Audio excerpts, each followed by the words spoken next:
Hi guys, welcome back to Physics World, and today I'm back with another unit that is hydrostatics. So today we will do a quick revision of hydrostatics. So let's start. First of all, we should know what is meaning of hydrostatics. So it means fluid at rest. Okay, इसमें हम deal करेंगे जो fluid है that will B at rest. Statics का क्या meaning होता है? Statics means he होता है रेस्ट पर. Okay. Now we know that any matter can exist in any one of three states: solid, liquid, or gaseous, right? But what is the basic difference between solid, liquid, and gas? What is difference between these three different state of matter? First is जो solid होता है हमारे पास उसके पास एक definite shape होगी और definite volume होगा. ठीक है. लिक्विड के केस में क्या होगा? डेफिनेट वॉल्यूम तो होगा बट उसकी डेफिनेट शेप नहीं होगी, राइट. एंड गैस में ना उसके पास डेफिनेट शेप होगी ना डेफिनेट वॉल्यूम होगा. अंडरस्टूड. नाउ जो सॉलिड होता है उसमें जो मॉलिक्यूल्स के बीच में फोर्स होता है उसकी स्ट्रेंथ मैक्सिमम होती है. ठीक है. As compare to liquid. और जो गैस है उसमें लीस्ट होगी, सबसे कम स्ट्रेंथ होगी मॉलिक्यूल्स में. नाउ अब जो सॉलिड होता है उसकी एक डेफिनेट शेप है. ठीक है. अब अगर हमें उसकी शेप को चेंज करना है तो हमें काफ़ी स्ट्रॉन्ग उसको स्ट्रेस देना पड़ेगा, ज़्यादा फोर्स देना पड़ेगा उसको. उसके बाद ही हम उसको चेंज कर सकते हैं. बट लिक्विड के केस में ऐसा नहीं है, बिकॉज लिक्विड के जो मॉलिक्यूल्स है उसकी जो आपस में जो फोर्स है उसकी स्ट्रेंथ काफ़ी कम है. तो एक स्मॉल स्ट्रेस से भी हम उसकी जो शेप है उसको चेंज कर सकते हैं. और गैस के केस में भी ऐसा ही है. उसके लिए भी हमें काफ़ी स्मॉल अमाउंट में हमें स्ट्रेस देना पड़ेगा. ठीक है. नाउ अब हमने स्टार्टिंग में देखा था फ्लूइड एट रेस्ट. ये फ्लूइड होता क्या है? So fluid is basically the substances which begins to flow when external force is applied on it.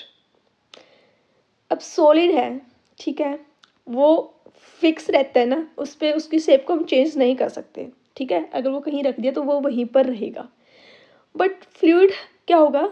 अगर उस पर हम कुछ फोर्स थोड़ा सा भी अप्लाई करेंगे बाहर से तो वो इट बिगन्स टू फ्लो, वो फ्लो करना स्टार्ट कर देगा. तो इस केसेस में जो एग्जांपल आते हैं वो होंगे लिक्विड्स एंड गैसेस. ठीक है. तो लिक्विड्स एंड गैसेस को हम बोलते हैं फ्लूइड. सॉलिड हो गया एक हमारे पास, और जो लिक्विड्स एंड गैसेस है उनको बोलते हैं फ्लूइड्स. ओके. नाउ हाइड्रोस्टेटिक्स. तो ये हाइड्रोस्टेटिक्स जो कि इस चैप्टर का नेम भी है वो क्या है? It is branch of physics which deals with study of fluids at rest. Okay. Next is thrust of fluid. ठीक है. थ्रस्ट बेसिकली इसको फोर्स को ही बोलते हैं हम. तो ये होगा normal change in momentum transfer to walls पर unit time by the molecules of fluid. किसी भी कंटेनर में हमने कोई फ्लूइड ले लिया, ठीक है, अभी कंटिन्यूसली कोलाइड करेंगे इसकी वॉल के साथ, तो ये कितना मोमेंटम ट्रांसफ़र करेंगे उसको बोलते हैं हम thrust of fluid. So this will be equal to dp by dt, normal change in momentum per unit time. Okay. इसको फोर्स भी बोल सकते हैं हम. The total normal force exerted by liquid at rest on a given surface in contact with it. ठीक है. अब ये लिक्विड है हमारे पास, ठीक है, ये रेस्ट पर है इस कंटेनर में. अब जो सरफेस लिक्विड के साथ टच में है यहाँ पर और नीचे, ठीक है, ये लिक्विड क्या करेगा? इस सरफेस पे एक फोर्स को अप्लाई करेगा, फोर्स एक्सर्ट करेगा इस सरफेस के ऊपर. ठीक है. इसको ही बोलते हैं हम thrust of liquid on that surface. Okay. Force हमने देख लिया. Now pressure of liquid. Pressure क्या होगा? प्रेशर क्या होता है? Force per unit area. हमें पता है, नॉर्मल फोर्स लिख लो या उस चीज़ को थ्रस्ट लिख लो, that is the same thing. So force per unit area. जितना स्मॉलर एरिया होगा उतना ज़्यादा प्रेशर होगा. ओके. इसका एग्जाम्पल हम देख सकते हैं. मान लो हमें किसी रोड पर चलना है, ठीक है. अब उस रोड पर हमने बहुत सारे नुकीले पत्थर रख दिए, ठीक है. अब उस पर चलना काफ़ी डिफ़िकल्ट होगा, बिकॉज अगर हम उस पर चलेंगे, जो नुकीले पत्थर है वो उसका अपने जो पैर के साथ है, जो सरफेस एरिया ऑफ कॉन्टैक्ट है that will be very small. ठीक है। तो उसकी वजह से जो हमारा प्रेशर होगा पैर पर वो काफ़ी ज़्यादा होगा, बिकॉज एरिया स्मॉल है तो प्रेशर ज़्यादा होगा, तो जिससे हमें पेन भी होगा पैर में, ठीक है, और चलना हमारे लिए डिफ़िकल्ट हो जाएगा। बट अगर उसी की जगह हम काफ़ी लाइक स्मूथ रोड या फिर जो लार्ज एरिया के अगर हम ब्लॉक रख दें और उस पर चलना ईजी होगा, बिकॉज नाउ जो सरफेस एरिया ऑफ कॉन्टैक्ट है वो इंक्रीज हो गया है अपने पैर के साथ, ठीक है, तो प्रेशर काफ़ी कम होगा और हम इतना ईजिली उस पर चल पाएंगे, ठीक है। और ऐसे ही अगर हमें दीवार में कोई कील लगानी है, ठीक है, नेल लगाना है, तो उसका जो आगे वाला होता है नेल का वो काफ़ी मतलब वो होता है ना पतला होता है, थिन होता है, बिकॉज सरफेस एरिया हमें कम रखना है, सो दैट अगर उसका जो प्रेशर होगा वो ज़्यादा होगा और वो ईजिली दीवार में लग जाएगा, ठीक है। जो प्रेशर होता है उसकी यूनिट क्या होती है, फोर्स पर यूनिट एरिया होता है, तो फोर्स का न्यूटन, एरिया का मीटर स्क्वायर, सो न्यूटन पर मीटर स्क्वायर, और इसको हम पास्कल भी बोलते हैं, ठीक है। नाउ डायमेंशनल फॉर्मूला क्या हो जाएगा, m1 l-1 t-2, और जो प्रेशर है दैट इज स्केलर क्वांटिटी, ठीक है। किसी भी पॉइंट पे जो प्रेशर होगा सारी डायरेक्शंस में सेम होगा, ठीक है, it is a scalar quantity. Now next is density. Density क्या होता है, मास पर यूनिट वॉल्यूम, ठीक है, यूनिट हो जाएगी किलोग्राम पर मीटर क्यूब। डायमेंशनल फॉर्मूला हम लिख सकते हैं, density is also a scalar quantity, ठीक है। नाउ जो सॉलिड और लिक्विड होते हैं दे आर इनकम्प्रेसिबल, मतलब इसकी जो डेंसिटी वो कांस्टेंट रहेगी एट ऑल प्रेशर्स। ऐसा नहीं है प्रेशर अप्लाई करेंगे और डेंसिटी चेंज हो जाएगी, no, that's why solid and liquid are known as incompressible. Density remain constant at all pressures. Next is relative density.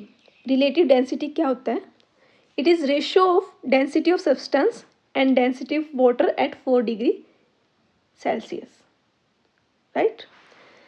अब ये रेशियो है डेंसिटी का, तो इसकी कोई यूनिट नहीं होगी, इसकी कोई डायमेंशन नहीं होगी, ठीक है, बिकॉज सेम क्वांटिटी का ये रेशियो है, वो आपस में कैंसल आउट कर देगा, and it is positive scalar quantity, ठीक है। Now variation of pressure with depth, जो प्रेशर की वैल्यू है वो डेप्थ के साथ कैसे चेंज होती है, ठीक है। So let us consider this beaker filled with a liquid, ठीक है, और इसमें हमने एक सिलेंडर मान लिया, और ए पॉइंट है जो टॉप ऑफ सिलेंडर है, बी पॉइंट है जो बॉटम ऑफ सिलेंडर है, ठीक है। अब हमें देखना है कि इन दोनों पॉइंट में कितना प्रेशर डिफरेंस होगा, ठीक है।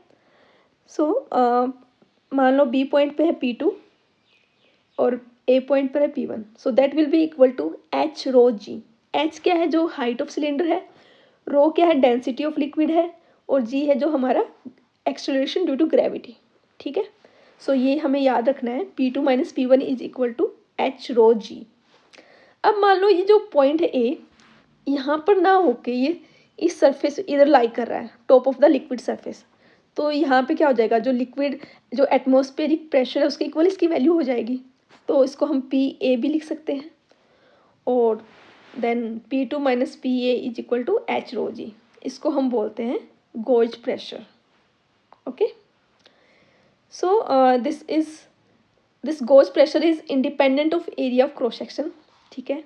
ये डिपेंड नहीं करता है कि जो हमने जो सिलेंडर लिया उसका एरिया कितना है, या कोई भी अगर हम इसमें कोई डिफरेंट ऑब्जेक्ट लेंगे तो उसका एरिया कितना है, उस पर ये डिपेंड नहीं करेगा। ये डिपेंड करता है किस पर, हाइट पर। जो हम लिक्विड कॉलम जो हम ऑब्जेक्ट ले रहे हैं लिक्विड के अंदर उसकी हाइट कितनी है, उस पर ये डिपेंड करता है। It depends on density of liquid, जो लिक्विड लिया है हमने बीकर में उसकी डेंसिटी कितनी है, ठीक है, उस पर ये डिपेंड करता है। So this formula is very important, ये हमें याद रखना है। Next we have some properties of liquid at rest.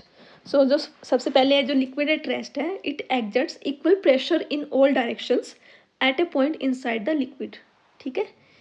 मान लो कोई बीकर है हमारे पास और इसमें हमने एक लिक्विड ले लिया, ठीक है।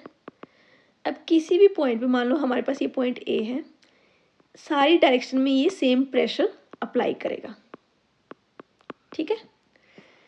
सेकेंड पॉइंट क्या है, equal pressure at all points which are in one level.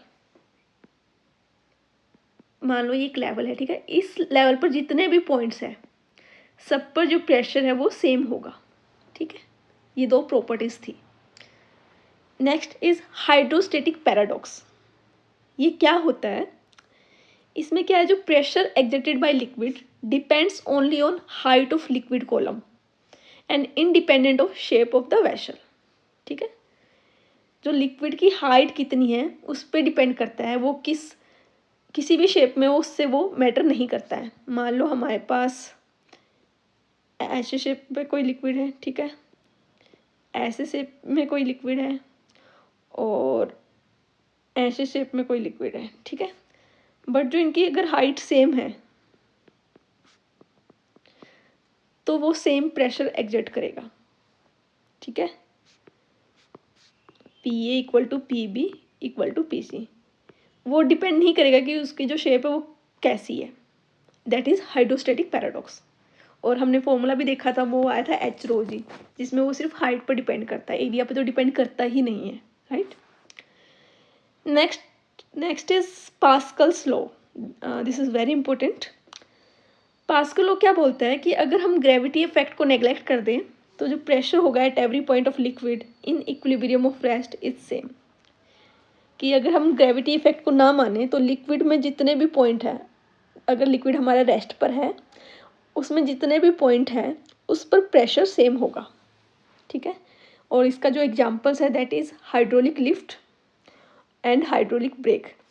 ये दोनों जो एग्जांपल है वो इसी प्रिंसिपल पर काम करते हैं, पास्कल्स लॉ पे, okay. Next is atmospheric pressure. Atmospheric pressure क्या होता है, जो अर्थ में क्या है, the gaseous envelope surrounding the earth, ठीक है। हमें पता है कि हमारे एटमॉस्फेयर में क्या है, 78% नाइट्रोजन है, 21% ऑक्सीजन है, और जो 1% है उसमें आ जाता है carbon dioxide, water vapour and argon, ठीक है, और भी जो गैसेज है।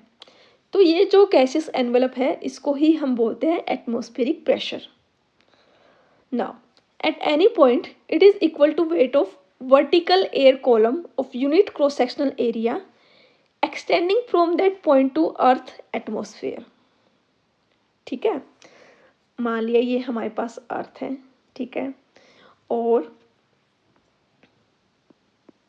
ये इसके सराउंडिंग में क्या हो गया हमारा अर्थ एटमॉस्फेयर।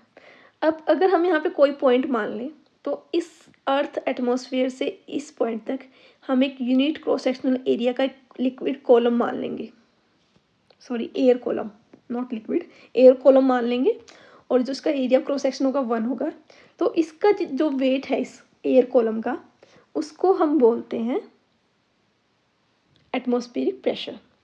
और अगर ये पॉइंट हमारा अर्थ सरफेस पे होगा तो मैक्सिमम हाइट होगी यहाँ पे, तो मैक्सिमम जो प्रेशर होता है वो अर्थ सरफेस पे होता है, और जैसे जैसे हम ऊपर जाएंगे तो प्रेशर है जो वो कम होता जाएगा। अब माउंटेन्स पे इसी वजह से जो हमारा एटमॉस्फेरिक प्रेशर है वो कम होता है, ओके। नाउ यूनिट्स हमने देखी थी, पास्कल होती है जो प्रेशर के लिए हम यूज़ करते हो, या फिर न्यूटन पर मीटर स्क्वायर। अब इसको हम बार की फॉर्म में भी लिख सकते हैं, 1 bar is equal to 10⁵ pascal. और अगर टोर की फॉर्म में लिखना है तो 1 torr is equal to 1 mm of mercury column, okay. Okay so guys, जो नेक्स्ट हमारा टॉपिक है that is buoyancy, very important topic, ठीक है, इसे समझते हैं। इसका सबसे पहले हम एक एग्जांपल लेके चलते हैं, उससे थोड़ा हमें क्लियर हो जाएगा आइडिया कि इसको कैसे एक्सप्लेन करेंगे। मान लो हमारे पास कोई बीकर है, ठीक है, और उसमें हमने कोई फ्लूइड या लिक्विड डाल दिया। अब ये रेस्ट पर है, ठीक है, बीकर है उसमें कोई लिक्विड है। अब मैंने कोई ऑब्जेक्ट ली, मान लो कोई बॉल ही ले ली मैंने, ठीक है। अब इस बॉल को मैं इसमें डालूंगी, ठीक है। अब इस बॉल को जब मैं इसमें डालूंगी तो ये क्या करेगी, बॉल अपनी जगह बनाएगी इस पानी में, इस लिक्विड में। अब इसको अपनी अगर इसमें जगह बनानी तो ये क्या करेगी, उस पोजीशन पे जो वाटर था उसको साइड में हटा देगी, ये वाला इस साइड आ जाएगा, ये वाला इस साइड आ जाएगा, और ये अपनी जगह बना लेगी लिक्विड में। तो इसने लिक्विड को डिस्प्लेस कर दिया है उसकी ओरिजिनल पोजीशन से, ठीक है। बट अब जो ये लिक्विड डिस्प्लेस हुआ है इसमें एक टेंडेंसी है कि ये वापस से अपनी ओरिजिनल पोजीशन पर आने की कोशिश करेगा, ठीक है। ये बोलेगा बॉल को भाई तू बाहर जा, मुझे अपनी जगह पर वापस आना है। अब बॉल ऐसे तो अपने आप तो नहीं जाएगी ना, तो उसके लिए क्या करेगा लिक्विड, एक फोर्स इसको धक्का मारेगा कि निकल यहाँ से। तो जो ये फोर्स अप्लाई करेगा, ये जो लिक्विड है, डिस्प्लेस्ड लिक्विड है इस बॉल के ऊपर, इसको हम बोलते हैं बॉयंट फोर्स या फिर बॉयंसी। ठीक है। तो when a body is partially और wholly immersed in a fluid, it displaces the fluid. ठीक है। The displaced fluid has a tendency to regain its original position and the displaced fluid exert an upward force on the body. और इस upward force को ही हम बोलते हैं buoyant force या फिर बॉयंसी। क्लियर है। सो next is Archimedes principal. So Archimedes principal क्या बोलते हैं, जो ऑब्जेक्ट हमने लिक्विड में इमर्स की थी, जैसे हमने ऊपर देखा था बॉयंसी के केस में, वो जो ऑब्जेक्ट का ओरिजिनल वेट था, मान लिया ओरिजिनल वेट था उसका लिक्विड में डालने से पहले W। ठीक है। जब हमने उसको उस लिक्विड में डाल दिया तो उसका वेट जो होगा हमेशा W से कम होगा, that will B W dash and it will be always less then W। ठीक है। और जो ये वेट का डिफरेंस है W माइनस W डैश, जो ओरिजिनल वेट में से अगर हम उसका जो ऑब्जर्व्ड वेट है वो करेंगे, जो डिफरेंस है वो किसके इक्वल है, जितना लिक्विड हमने डिस्प्लेस किया था उसके वेट के इक्वल है। ठीक है। Weight of displaced liquid, right. समझ आ गया। So when a body is immersed wholly or partially in a liquid at rest, it loses some of its weight। ठीक है। और जो लॉस इन वेट है that is equal to weight of liquid displaced by the immersed part of the body. ठीक है। मान लिया इसमें जो ऑब्जर्व वेट है that will be always less than true weight of body, और जो true weight minus observe weight होगा that will be equal to weight of liquid displaced. तो अगर हमें ऑब्जर्व वेट कैलकुलेट करना है कि भाई जो ऑब्जेक्ट हमने उसमें इमर्स किया उसका वेट कितना है, तो उसको मान लिया हमने T से डिनोट कर दिया। ठीक है। T will be equal to true weight of body minus weight of liquid displaced. ठीक है। अब मास को क्या लिख सकते हैं हम, डेंसिटी इनटू वॉल्यूम। ठीक है। अब जो ऑब्जेक्ट है मान लो उसकी डेंसिटी है सिग्मा, तो सिग्मा इंटू, तो वॉल्यूम कितना हो जाएगा उसका, volume will be H into height into area of cross section. ठीक है। और अगर हमने लिक्विड के लिए निकालना डिस्प्लेस्ड लिक्विड, तो उसके लिए मास कितना हो जाएगा, मान लो उसकी डेंसिटी है रो। ठीक है। तो HA, बिकॉज वॉल्यूम तो सेम रहेगा क्योंकि जितना वॉल्यूम ऑब्जेक्ट का उसके अंदर इमर्स होगा उतना ही वॉल्यूम वो डिस्प्लेस करेगा, तो वॉल्यूम विल बी सेम। तो यहाँ पे अगर वैल्यू पुट कर देंगे तो हमारे पास हम निकाल सकते हैं जो observed weight that will be equal to AHG, common आ जाएगा, sigma minus rho. So next is specific gravity. So specific gravity को कैसे डिफाइन करेंगे, it is ratio of weight of body in air and density of water at 4 degree Celsius. Okay. और इसको अगर हम लिख सकते हैं rho equal to ρ1 v1 plus ρ2 v2, this will be the formula. ठीक है। इसको देख लेना। Now law of flotation. अब हमें कब पता चलेगा कि कोई भी जो ऑब्जेक्ट है वो हमारे फ्लूइड पे वो सिंक करेगी या फ्लोट करेगी। ठीक है। उसके लिए कुछ रूल्स हैं। सबसे पहले हमने देखा था जो ऑब्जर्व्ड वेट है वो क्या होगा, true weight minus weight of liquid displaced, ये हमने देख लिया था और ये हमने फॉर्मूला निकाला था यहाँ पर। ठीक है। अब इसी फॉर्मूले से हम देखेंगे, हम पता कर सकते हैं कि कौन सी हमारी जो ऑब्जेक्ट है वो लिक्विड में सिंक करेगी या फिर उस पर फ्लोट करेगी। तो केस 1 है हमारा, अगर हमारा W, capital W is larger than small W, capital W is हमारा true weight and W is हमारा small W is weight of liquid displaced.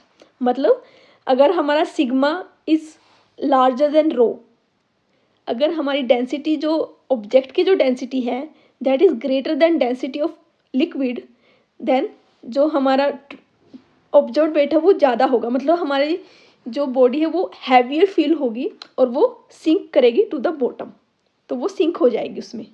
ठीक है, बॉडी की डेंसिटी ज़्यादा है तो वो उसका जो ऑब्जेक्ट वेट है वो ज़्यादा होगा as compare to its original weight और वो सिंक करेगी। सेकेंड केस है, अगर वो लेस देन या इक्वल है वेट ऑफ लिक्विड डिस्प्लेस के, या जो हमारी जो डेंसिटी है बॉडी की that is smaller than density of liquid या इक्वल है, तो हमारी जो बॉडी है दैट विल फ्लोट, बिकॉज उसमें हमारा जो वेट है वो लेस देन या इक्वल टू ओरिजिनल वेट होगा। ठीक है, तो these are some law of flotation. A body will float in a liquid if weight of liquid displaced by immersed part of body is at least equal to or greater than weight of body. Okay. Okay, so now it is clear when a body will float or sink in a liquid. Okay. So अभी एक example लेते हैं हम। मान लो हमारे पास कोई liquid है, ठीक है, उसमें आइस है, ठीक है, और ये जो लिक्विड है वो यहाँ तक भरा हुआ है, ठीक है। अब जब ये आइस पिघलेगी तो इस जो लिक्विड का लेवल है इसके ऊपर क्या इम्पैक्ट पड़ेगा, ठीक है। जो रो एल है that is density of liquid and rho W is density of ice, ठीक है। अब अगर density of liquid is greater than density of ice, तो जब ये आइस पिघलेगी तो जो लिक्विड का लेवल है that will rise. Okay, and if density of liquid is less than density of ice, तो जो लेवल है वो डिक्रीज हो जाएगा, ठीक है। और अगर डेंसिटी ऑफ लिक्विड इक्वल है डेंसिटी ऑफ आइस के, मतलब अगर वाटर है जो लिक्विड है तो वो सेम लेवल रहेगा, मतलब आइस पिघलने के बाद भी जो हमारे लिक्विड का लेवल है वो सेम ही रहेगा। सो next is intermolecular forces. So it is force between the molecules of the substances, ठीक है। इसके लिए मान लो हमारे पास दो मॉलिक्यूल्स हैं, ठीक है, ए एंड बी। इनके बीच में फोर्स होगा, वो अट्रैक्टिव भी हो सकता है, रिपल्सिव भी हो सकता है। किस पर डिपेंड करता है? आर पर। आर क्या है? इन दोनों के बीच में जो डिस्टेंस है, ठीक है। अब जब ये डिस्टेंस हमारे पास 10 एंगस्ट्रॉम है, तो जो फोर्स है ए और बी के बीच में दैट इज़ अट्रैक्टिव। जो नेगेटिव वाई एक्सिस में that is force of attraction and positive y direction में that is force of repulsive, right. So जैसे जैसे ये डिस्टेंस हम डिक्रीज करेंगे, आर की वैल्यू कम करेंगे, जो हमारा फोर्स ऑफ अट्रैक्शन है दोनों के बीच में वो इंक्रीज होगा, ठीक है, and it will become maximum at point B. It will be maximum at 5 angstrom. Okay, जब हमारे पास डिस्टेंस 5 एंगस्ट्रॉम होगा तो फोर्स ऑफ अट्रैक्शन की मैक्सिमम वैल्यू होगी हमारे पास। नाउ अगर हम फर्दर आर को डिक्रीज करेंगे तो force of attraction start decreasing and at R naught जो हमारा फोर्स है वो 0 हो जाएगा, ठीक है। This R naught is known as equilibrium distance. इस पर जो फोर्स होगा that will be equal to 0।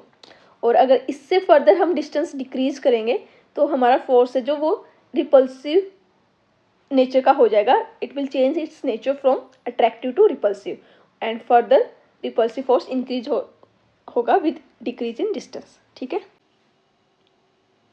Next is some properties of intermolecular forces. First is they are short range forces. Second is they are of electrical origin and they are also known as van der Waals forces. Third, they do not obey inverse square law. ठीक है. Now types. These intermolecular forces are of two types. First is adhesive forces. Second is cohesive forces. Okay. सो जो adhesive force होता है that is force of attraction acting between the molecules of different substance. दो different substance के बीच में जो force of attraction है उसको बोलते हैं एडिसिव फोर्स। मान लिया ए है हमारे पास, एक बी है, इन दोनों के बीच में जो फोर्स ऑफ अट्रैक्शन होगा उसको हम एडिसिव फोर्स बोलेंगे, okay. Second is cohesive force.